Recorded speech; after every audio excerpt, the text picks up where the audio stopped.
बिस्मिल्लाहिर्रहमानिर्रहीम। दोस्तों, हजूर अलैहिस्सलातु वस्सलाम दी हदीस मुबारक है जिहड़ी इस वक्त की साड़ी बहुत आम ज़रूरत है।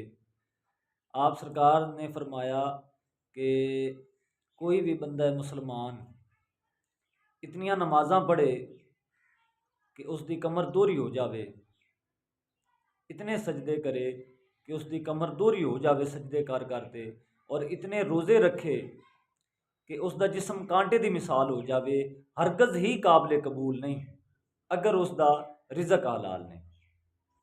ना उसकी नमाज रोज़ा हज ज़कात कोई भी इबादत अल्लाह की पाक बारगाह विच काबिल कबूल नहीं हो सकती जदों तिकर वो लुकमा हलाल नहीं खांदा। तो दोस्तों, कोशिश करो कि रिज़्क़ हलाल कमाओ और रिज़्क़ हलाल खाओ। झूठियां कसमां, झूठे कुरान पाक जिहड़े आपां उठाने हैं बिला वजह सिर्फ रिज़क पिछे, इहदे नाल साडा रिज़क हराम हो जाता है। असीं किसे